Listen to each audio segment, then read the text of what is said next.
देखिए हर खबर यहीं पर, सब्सक्राइब कीजिए TV9 भारतवर्ष।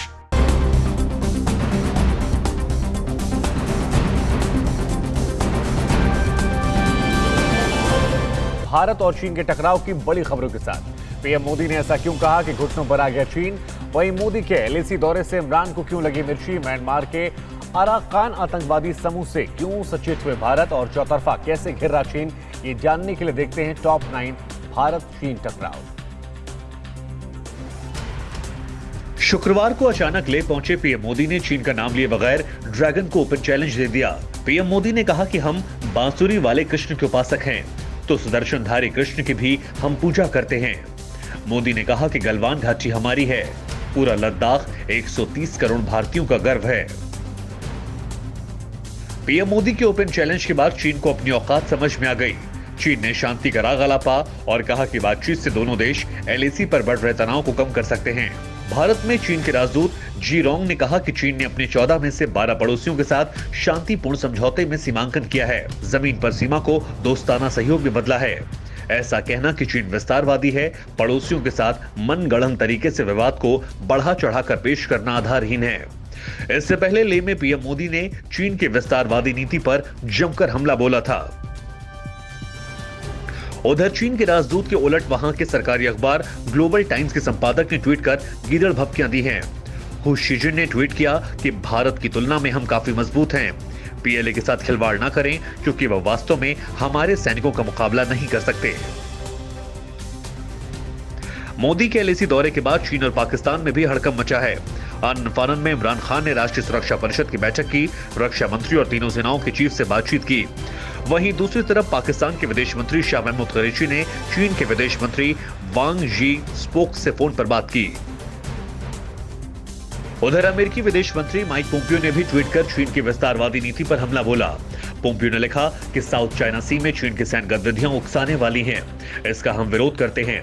साउथ चाइना सी हो या कहीं भी किसी भी राष्ट्र को अपनी सीमा और संप्रभुता की रक्षा करने का पूरा अधिकार है। इस मामले में अमेरिका अपने दक्षिण पूर्व एशियाई देशों के साथ है। इस बीच लगातार भारत के समर्थन में ट्रंप के ट्वीट से बौखलाए चीन ने कहा कि अमेरिका आग में घी डालने काम कर रहा है।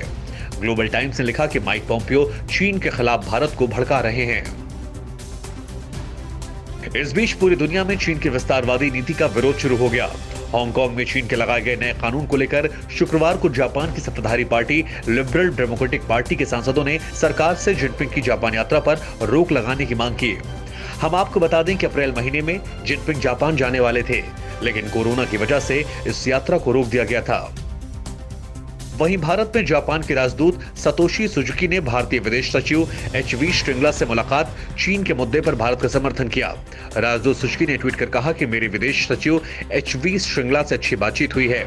LAC पर श्रृंगला की ओर से दी गई जानकारी की और भारत सरकार के शांतिपूर्ण समाधान के प्रयासों की मैं प्रशंसा करता हूं। जापान आशा करता है कि इस विवाद का शांतिपूर्वक समाधान होगा। जापान यथास्थिति को बदलने की किसी भी कार्रवाई का विरोध करता है। सीमा पर तनातनी के बीच LAC के पास अक्साई चीन में खुरनाक फोर्ट पर चीन ने अपने फौजियों की तादाद और ताकत दोनों में इजाफा किया है। गलवान घाटी में चीन ने जमीन से हवा मार करने वाली HQ-9 और HQ-16 मिसाइलों की तैनाती की है। HQ-9 मिसाइल की रेंज 200 किलोमीटर तक है और इसका radar fighter aircraft, helicopter, smart बमों या ड्रोन को बड़ी आसानी से पकड़ सकता है। HQ-16 मध्यम दूरी तक जमीन से हवा मार करने वाली मिसाइल है और इसकी रेंज 40 किलोमीटर तक है। चीन की एक और करतूत सामने आई। भारत को कमजोर करने के लिए चीन म्यांमार के आतंकी समूह अराकान आर्मी की आर्थिक मदद कर रहा है। चीन का एजेंडा है कि टेरर ग्रुप के जरिए वो म्यांमार के साथ भारत में अस्थिरता फैलाना चाहता है। माना जा रहा है कि चीन की कम्युनिस्ट पार्टी और पीपल लिबरेशन आर्मी के अराकान आर्मी से काफी गहरे संबंध हैं। चीन से लगातार हथियारों, पैसों की सप्लाई के अलावा हथियार चलाने की ट्रेनिंग भी इन्हें दी जाती है।